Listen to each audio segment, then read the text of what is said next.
Alright guys, it is Saturday night again, and I am so excited about tonight's spooky movie. Check this out, I got all the lights out back here, except for the one in the front. We have this movie on the TV right now, and I am so glad that they gave us such an awesome title screen with the flashing lightning and everything. It makes it so spooky. In the cemetery there, look at that, we got some bats flying through. What an awesome setup to a spooky movie night. So tonight what we are gonna do, we are having sort of a rerun without it being a rerun. And what I mean by that is, when I was thinking about what to make this week for our snack, I wanted to watch the movie that we're gonna watch tonight, which, if you can't tell by the screen back there, Frankenweenie. Frankenweenie is sort of like a mix between Frankenstein and Pet Sematary, but for kids. Frankenweenie is an absolutely awesome movie. After we watched The Corpse Bride last week, it kind of put me in this Tim Burton mood, so I started thinking about what other Tim Burton movie we could watch,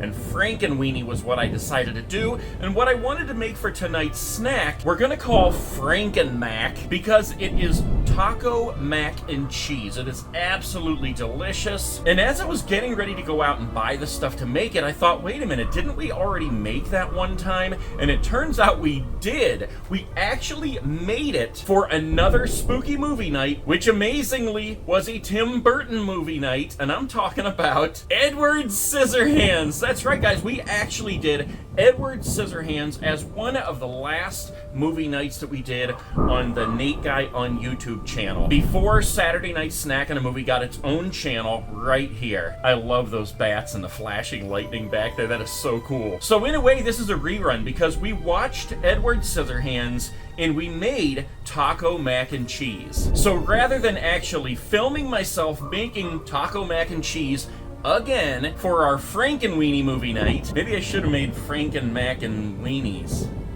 Anyway, too late now. But rather than just making it again and making basically the same video again, I'm gonna use the segment from when we did Edward Scissorhands for our movie night, and you guys can learn how to make FRANKENMAC taco mac and cheese. And if I had thought more about this, yes, I would have made taco mac and weenies for Frankenweenie. Oh my gosh, you guys can make Frankenweenies if you want to. I don't even know what it's called. Make it and call it whatever you want. I just know I'm having a double feature tonight. Frankenweenie, Edward Scissorhands, taco mac and cheese. Let's go make it.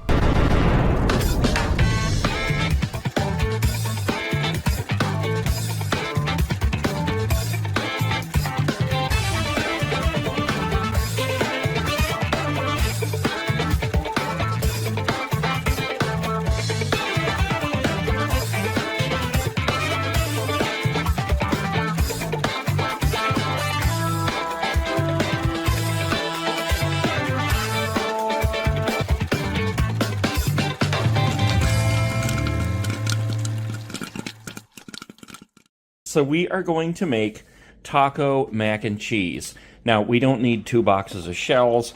I just ordered 2 just because I'm a nerd. But here's everything that we need to pull this off. We need ground hamburger, taco seasoning. We need some Mexican shredded cheese. I am using these large shells. They're not the biggest ones you can get, but I like these. If you cook them long enough, they kind of collapse on themselves. Plus, they absorb the flavor very well. And I'm also going to put some cream cheese in there. That, I think, will help it to be much more creamier than if we just tried to melt just the Mexican cheese alone. All right, so we're going to get our water boiling here. Let that get hot. We got our shells open and ready to go in. Get our skillet here. I'm going to use about half of this ground beef here. I've got 2 1/4 pounds. And I think I'll use about half, maybe a little bit more. So we got about a medium heat going here. We're just going to crumble this hamburger and get that browned up good. Now, I will say this. We're going to use the cream cheese, so you got to take this out and kind of let it warm up to room temperature before you use it, because we want it to melt in there. But that's not going to go in until the hamburger is done. Okay, that's just about ready to be drained. Our water's boiling here. Let's go ahead and add the shells. I mixed up about a half a cup of water with one of the packages of taco seasoning. Drained the hamburger, and we're going to go ahead and just pour this in. Get that mixed up good. While the shells are cooking, we put a little hole in the middle here for our cream cheese. Just like that. Then we'll smash that in, mix it with the hamburger. Okay, cream cheese is mixed in with that really good.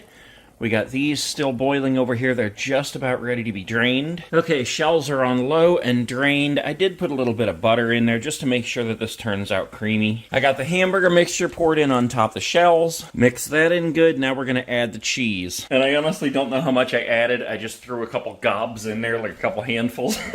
We didn't use the whole bag, though. And we got all that cheese mixed in. It is pretty stringy, but it smells good. And now we poured it all from there right in here. Now this is where I stop. I think that is good enough. That smells delicious. I know it's going to taste delicious. Some people might want to put it in the oven and bake it for a little bit with some more cheese on top. I don't really care to do that. That right there looks perfectly delicious to me. Oh yeah, that looks so good. Let's get a close-up. Look at how delicious and cheesy and taco-y that looks. While that cools down, I'm going to get my dishes done here, and I'm going to go downstairs and find my movie on Blu-ray, but not before we take a taste test. Oh my gosh, this is going to be so good. There's a couple of shells right there. I hope this isn't just scalding hot. Oh my gosh, that is so delicious right now. Honestly, I don't think there's anything else that it needs. Maybe you could put a little bit of milk in there, but other than that, it is absolutely delicious. Taco, mac and cheese for the win.